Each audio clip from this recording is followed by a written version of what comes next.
We've heard a lot in recent days about how a Hawaii official reportedly delayed releasing water critical to battling the devastating Maui wildfires. Now, his name is Kaleo Manuel. He's got a lot of attention. He's a former deputy director of the Hawaii Commission on Water Resource Management.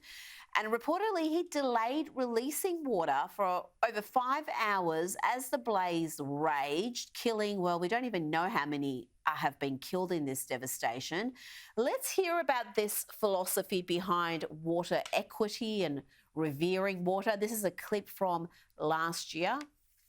We've become used to looking at water as like something which we use and not necessarily something that we revere as that thing that gives us life. Let water connect us and not divide us. Like we can share it, but it requires true conversations about equity.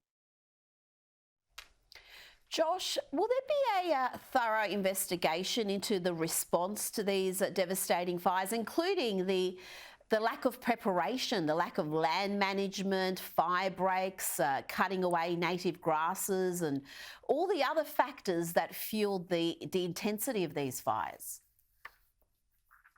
Well, first of all, I mean, what happened in Hawaii is this is tragic stuff, Rita. I mean, this is one of the worst natural disasters in the United States in recent memory. And I say that as someone, I was actually living in Houston, Texas in 2017 when Hurricane Harvey, which is really one of those catastrophic hurricanes to make U.S. landfall in the past half century. I was living there at the time and just watching what Hawaii is suffering from afar. You know, I'm not going to compare the two, but it is at least on that level, if not worse. Over 100 people have died. That death toll number is almost assuredly tragically going to skyrocket because hundreds and hundreds are still missing. The whole town just utterly destroyed. And you watch videos like this, and obviously you have to ask, is this the reason? I mean, can you draw a cause and effect conclusion, a causal relationship from A to B?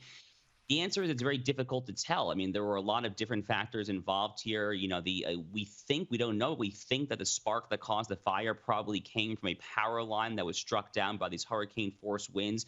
The energy company was told repeatedly in the lead up to this to de-energize the lines, to sap the power from the lines. They failed to do so. They are now being sued in a private capacity.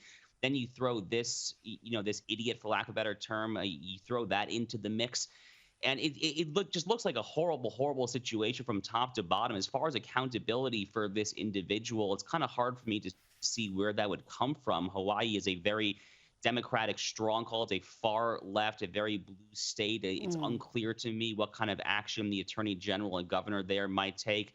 At the federal level, Hawaii would fall under the jurisdiction of the U.S. Court of Appeals for the Ninth Circuit, which is a historically liberal court. If litigation, the federal courts were to somehow reach there, the U.S. attorney for the Ninth Circuit out there for Hawaii, I'm pretty sure is a liberal guy, Joe Biden appointee. So I hate to be the bearer of bad news, but it's hard to see exactly where accountability would come from.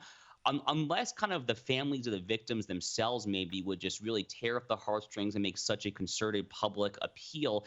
But because I think there's so many different possible causes here to this whole mess, it's hard to kind of pinpoint one.